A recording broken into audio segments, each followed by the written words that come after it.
Posterior vitreous detachment or PVD induction is an integral part of modern vitreous surgery. Vitreous gel tends to fill the posterior chamber of the eye.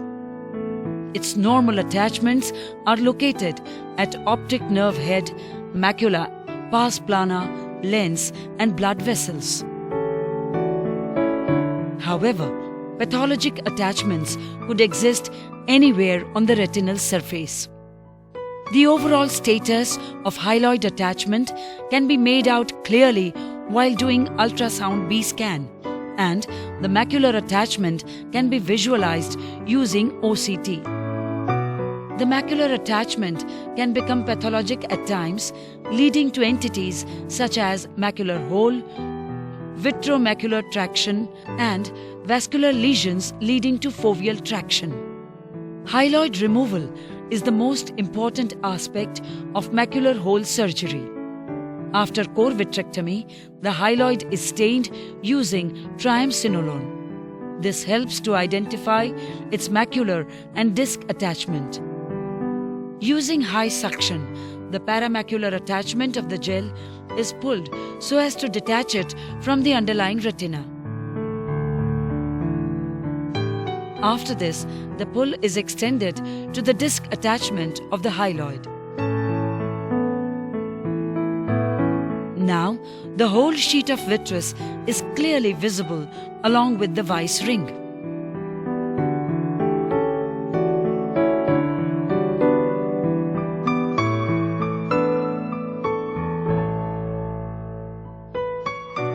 In vitreomacular traction, once again, the aim is to detach the hyaloid from the macular area. Triamcinolone staining is carried out and the residual dye aspirated.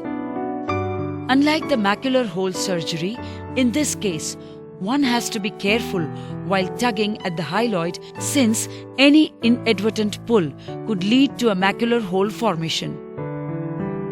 Hence, we carefully approach the central hyaloidal attachment. It is cut from all its peripheral connections.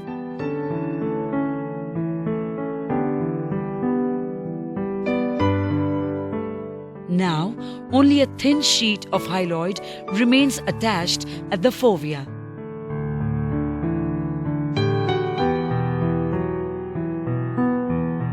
The internal limiting membrane is peeled, and as the ILM is gently lifted from the fovea, the hyaloidal connection also breaks free.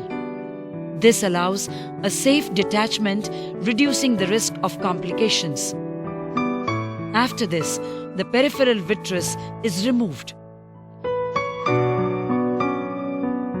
For a macular pucker, the vitreous is stained with triamcinolone.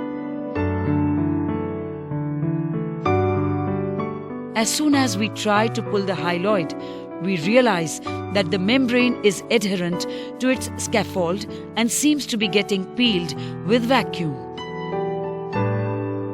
The pucker is gradually lifted, keeping a close watch on the underlying retina. After that, the cutter eats it up. In this case of an optic nerve pit, we can see a typical halo of the hyaloidal staining around the macula and disc. Vacuum is applied to gently lift the sheet of vitreous.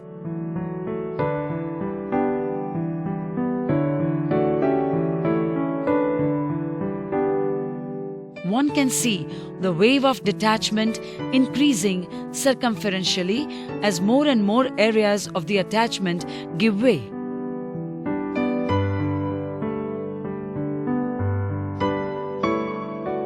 In a diabetic case, usually the hyaloid tends to be a bit opaque. One has to be very careful while applying vacuum in these cases, since the fibrovascular proliferations are attached on the scaffold of hyaloid. The hyaloid detachment could lead to bleeding or break formations in some situations. Preoperative anti-VEGF agents reduce the incidence of bleeding in these situations. After this, the whole sheet can be eaten up with the cutter before proceeding with the case.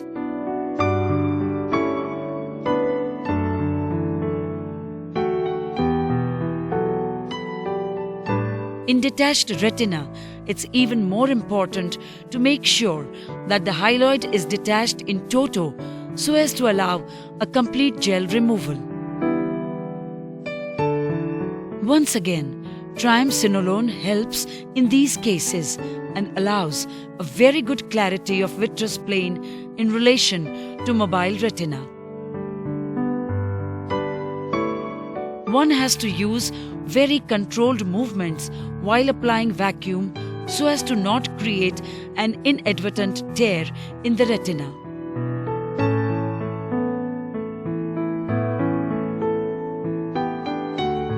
The hyaloid detachment makes it easy to eventually clean up the vitreous.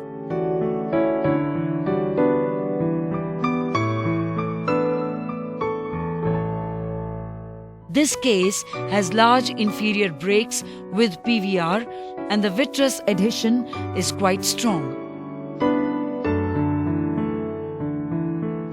Perfluorocarbon heavy liquids are used to stabilize the posterior pole while applying vacuum to detach the gel.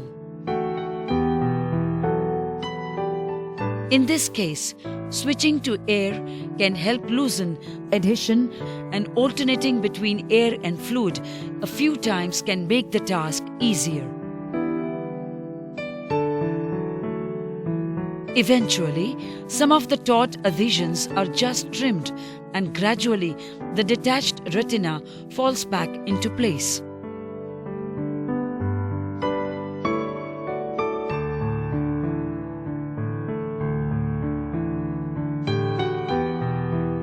This case has a detached retina with a macular pucker.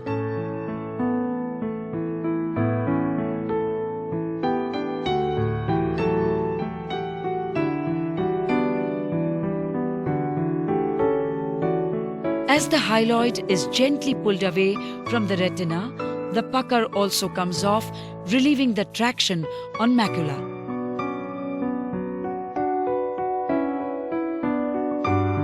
In case of an impacted intraocular foreign body, it is recommended that the hyaloid is cleared before approaching it.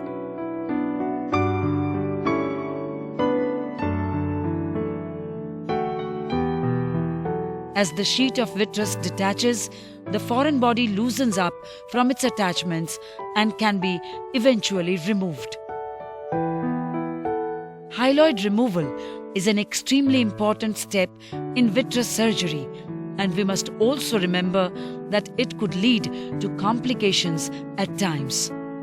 One must always screen the periphery to rule out these breaks.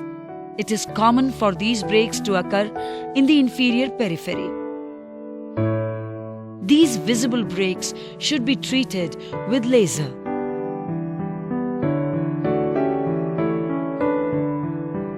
At times, a pathologic vitreoretinal adhesion could lead to a large tear in the mid-periphery.